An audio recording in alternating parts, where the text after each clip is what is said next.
O enunciado não é uma frase, não é uma proposição, não é um ato de fala. Ele é aquilo que dá condição de possibilidade para essas três coisas. Meu nome é Vinícius Siqueira e esse é um vídeo do Colunas Tortas.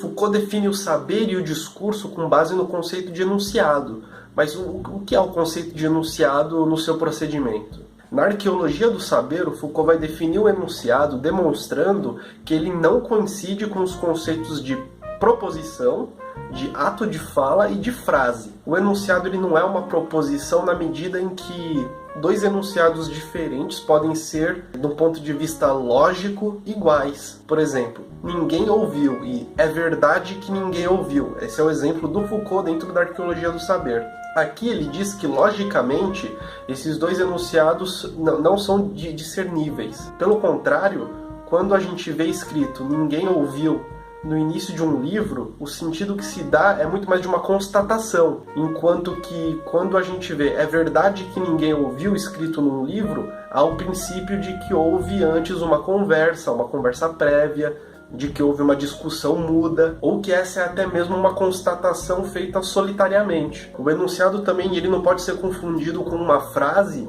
na medida em que há enunciados que não são frases. Por exemplo, quando a gente pega um manual de digitação e nele a gente vê escrito QWERTY, que são as teclas do teclado, ali a gente vai ter um enunciado das teclas do teclado.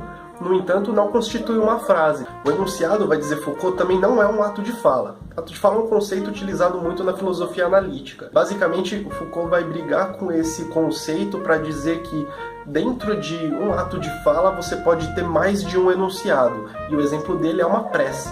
Você pode pegar uma prece e dizer que a prece tem vários atos de fala, mas dentro dos atos de fala da prece há vários enunciados ali dentro. Ele, inclusive, pensa numa contraposição a esse argumento, dizendo que seria possível identificar a cada novo enunciado um ato de fala diferente. No entanto, Foucault retruca dizendo que se a gente começar a análise desse jeito, a gente com certeza vai chegar num ponto em que os atos de fala vão ser definidos a partir dos enunciados, e não os enunciados a partir dos atos de fala, que é o objetivo primeiro dele. Então isso não pode ser uma opção, a gente não pode tentar descobrir os atos de falas a partir dos enunciados, porque a gente precisa descobrir o que são os enunciados primeiramente. Foucault então vai perceber que o enunciado não tem uma forma fixa, ele não é imutável. Segundo o autor, o limiar do enunciado, o limite dele, é o limite do signo.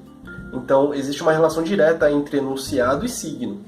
A gente pode dizer, portanto, que a língua, que, enfim, é um conjunto de vários signos, ela é um grande enunciado? Foucault vai dizer que não. A língua ela não é um grande enunciado na medida que a língua é um sistema para a construção de enunciados. Ele serve como suporte para a construção dos enunciados. E o que é, então, o enunciado? O enunciado, vai dizer Foucault, é uma função de existência.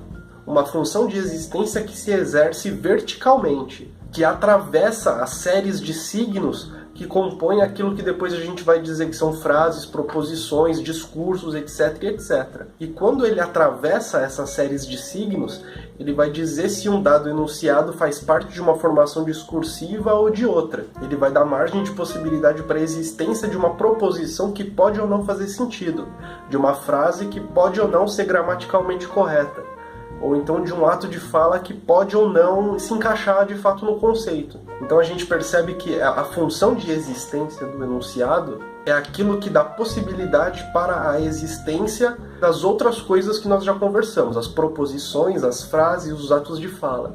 A gente só consegue dizer que é possível haver uma frase na medida em que é possível haver um enunciado que dê margem de existência para essa frase.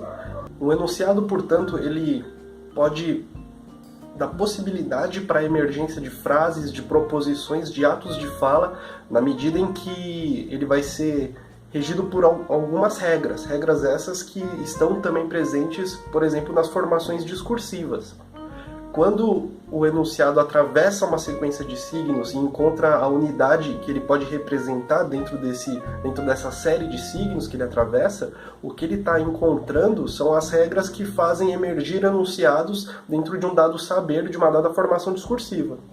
Ele então ele se localiza se a gente for pensar em locais, ele se localiza nos interstícios das frases, nos interstícios das proposições e nos interstícios dos atos de fala. Ele está sempre dando condição de possibilidade, está sempre dando margem para a existência. Por isso que ele é uma função de existência. É a partir das regras de formação, das formações discursivas, que os enunciados vão emergindo e dando possibilidade de existência daquilo que ele contorna, daquilo que ele faz a forma, as frases, as proposições, os atos de falas que nós já falamos. E ele vai dizer se eles fazem parte da coerência interna ou não de um dado saber.